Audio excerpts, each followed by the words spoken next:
দেশনেত্রী বেগম খালেদা জিয়ার নিঃশর্ত মুক্তির দাবিতে জনগণের প্রিয় সভাপতি, উপস্থিত নেতৃবৃন্দ,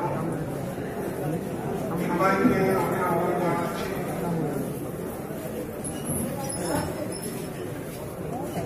আমি ঠিক জানতাম না যে আজকের এই গণসনের একটা প্রোগ্রাম আছে। মঞ্জুলাল চৌধুরী গতকাল সন্ধ্যাবেলা একটা ফোন করছিলেন, বারবার বলছিলেন আপনাকে সে। তখন আমি মির্জা আলমগীরকে ফোন করেছিলাম। আমার কাছে যে ফোন আছে সেগুলি তিনি ধরছিলেন। পরে আরেকটা নাম্বার পেলাম, সেই নাম্বারে ফোন করলাম, কথা উনি আমাকে সবসময় খুবই সম্মান করেন, বড় ভাই বলে ডাকেন। আমি জানি না যে আমি ছোট ভাইয়ের যুক্ত কিনা। বললেন এরকম আমরা একটা গণ অনশন করছি, আপনি আসবেন। আমি টাঙ্গাইলে ছিলাম, 11টার সময় টাঙ্গাইল থেকে রওনা হয়েছি। 1টায় মোহাম্মদপুরের বাড়ি এসেছি। আমার স্ত্রী খাবার টেবিলে খাবার রেখেছিলেন। আমি ভাবলাম একটা অনশনে যাব, দুপুরে ঘর কেটে খেয়ে যাব, এটা কতটা নৈতিকতার দিক থেকে কতটা অনুমোদনযোগ্য। তাই খাবার টেবিলে খাবার রেখে এসেছি। যে খাবার পাবো কিনা জানি না, আমি যেতে পারবো কিনা জানি না। আমি কথা বাড়াতে চাই না। আমানুল্লাহ আমাদের বক্তৃতা আমি শুনছিলাম, চেষ্টা করেছে। আজকে সবারই আত্মসমালোচনা করা দরকার। আপনারা এমনি হলের ভিতরে আগামী 100 বছর গণ অনশনী বলেন আর আমরণ অনশন বলুন করে আপনারা শেখ হাসিনাকে নড়াতে পারবেন না। শেখ হাসিনাকে নড়াতে হলে শেখ হাসিনা যা করেছেন ঠিক তেমনি করতে হবে। ভোটের কথা বলেছেন 30 তারিখে 29 তারিখে সব ভোটারই চুরি করেছে। তাহলে চোরকে সাজা করতে হলে আরেকটু শক্ত হবে। এই জন্য প্রশ্ন করলেন এরকম বাংলাদেশ হলে কি আপনি যুদ্ধ করতেন? আমার নজরুল ভাই এরকম কেন এর 100 ভাগের 1 ভাগ অধপতন হবে এটা জানলে আমি যুদ্ধ করতাম না। তবে আমি আপনাদের একটা কথা বলতে পারি, আমি ছেলেবেলায় লেখাপড়া করি নাই। আমি এখন রাস্তায় যা দেখি তা শিখবার চেষ্টা করি। আমি রাস্তার মানুষের কাছ থেকে শিখি, রিক্সাওয়ালার কাছ থেকে শিখি। আপনারা আন্দোলন না করলেও খালেদা জিয়া মুক্তি পাবেন।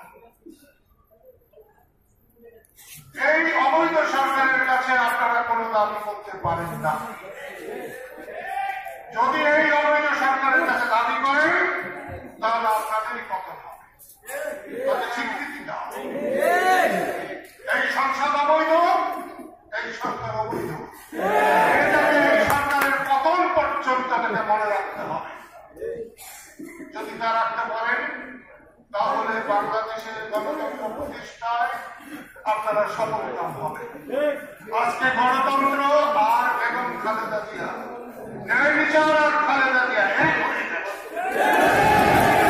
আজকে যদি নির্বাচন হয় আমি তো বলতে পারি বেগম খালেদা জিয়ার সাথে শেখ হাসিনা একটা বড় ভোটে আসেন, 5% ভোট হতে পারে। 30 ডিসেম্বরের নির্বাচনে ঐক্যফ্রন্ট হারে নাই, বিএনপি হারে নাই, হেরেছে শেখ হাসিনার নেতৃত্ব।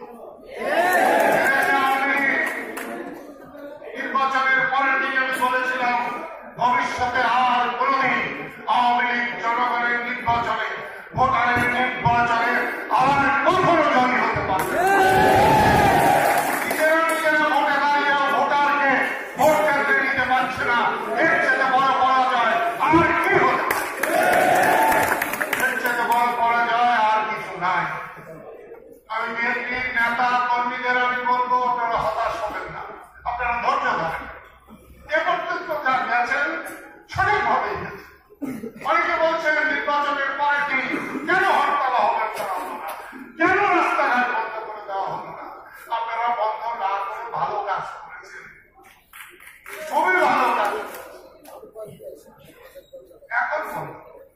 ধীরে ধীরে বন্ধ করুন। ধীরে ধীরে যেমন বেগম খালেদা জিয়া আজকে দেশের মানুষের প্রাণ হয়ে এসেছে, ঠিক তেমনি শেখ হাসিনা বাংলাদেশের সবচেয়ে অপ্রিয় নেতৃত্বে পরিণত হয়েছে। 30শে ডিসেম্বরে নির্বাচন করতে না দিলে শেখ হাসিনা যে এইরকম কথা রাখে না, চুরি করতে পারে, ডাকাতি করতে পারে, 30 তারিখে ভোট 29 তারিখে পরে, রাত্রিবেলায় পরে, ভোট হবে দিনে, তার ভোট হয় রাতে, এটা আপনারা প্রমাণ করুন। সেই জন্য বলছি, হতাশ হওয়ার কোনো কারণ নেই। আজকেও ব্যাপারে দেখলাম এখানেও কে যেন বলছেন, আপনাদের মতামত শুনলাম, বেগম খালেদা জিয়া যদি চান ব্যবহার হবে। আমি তো আশা করব বঙ্গবন্ধু শেখ মুজিব যেমন প্যারোলে রাওয়ালপিন্ডিতে আইয়ুব খানের সাথে আলোচনা করতে যান নাই, দ্বিতীয় নজির হবে বেগম খালেদা জিয়া।